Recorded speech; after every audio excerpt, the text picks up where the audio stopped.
Selamat malam, saudara yang dikasihi Tuhan. Renungan malam dari Pendeta Dr. Erastus Sabdono hadir kembali ke ruang dengar Anda bersama saya, Yohana Ibrahim, dengan tema kehidupan yang berkualitas.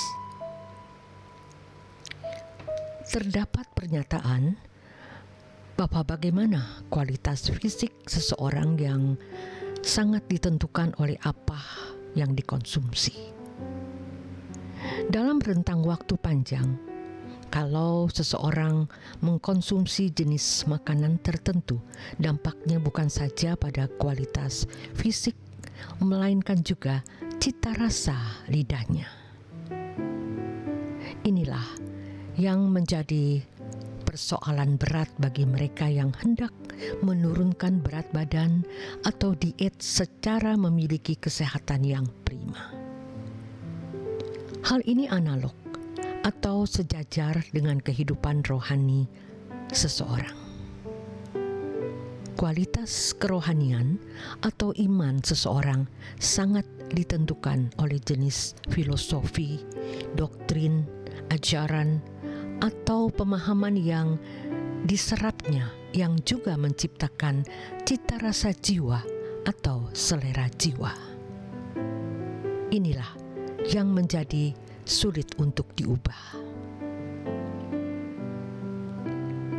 Ketika seseorang sadar bahwa ia telah mengkonsumsi menu jiwa yang salah, seharusnya secara beralih mencari asupan yang benar, yaitu kebenaran firman Allah yang murni. Tetapi cita rasa atau selera jiwa belum bisa diubahkan dalam waktu yang singkat. Dibutuhkan ketekunan untuk terus-menerus memperbaharui mindsetnya dalam waktu yang panjang. Merubah cita rasa atau selera jiwa membutuhkan waktu yang benar-benar panjang.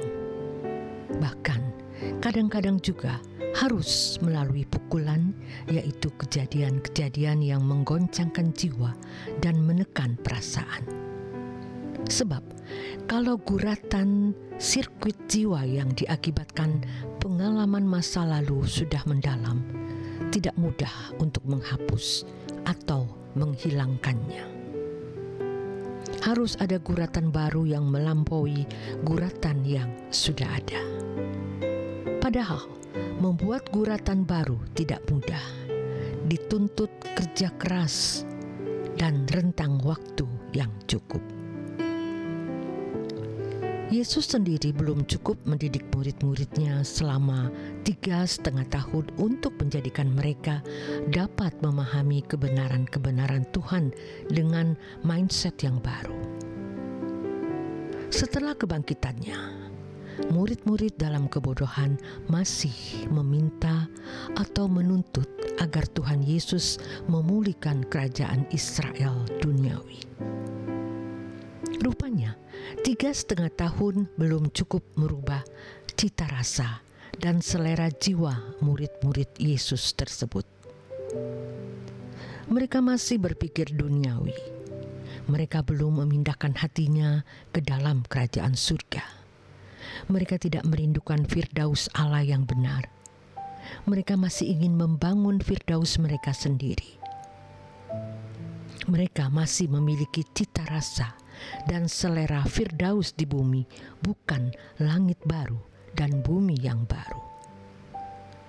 Kalau hal ini tidak segera ditanggulangi, seseorang tidak pernah dimuliakan bersama dengan Tuhan Yesus dalam kerajaannya. Ini suatu kerugian yang luar biasa. Sarana yang mahal yang Tuhan sediakan untuk mengubah cita rasa atau selera jiwa ini adalah waktu. Allah Bapa dalam keagungan kepribadiannya menghendaki agar anak-anaknya memiliki kehidupan yang berkualitas.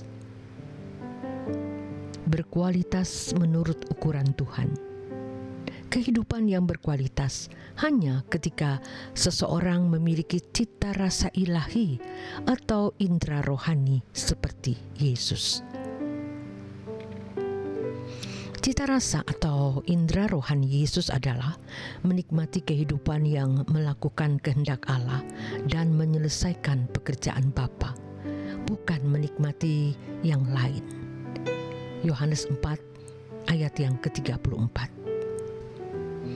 Dengan melakukan itu, Yesus menikmati hidupnya sebagai anak Allah yang dapat memuaskan hati Bapa.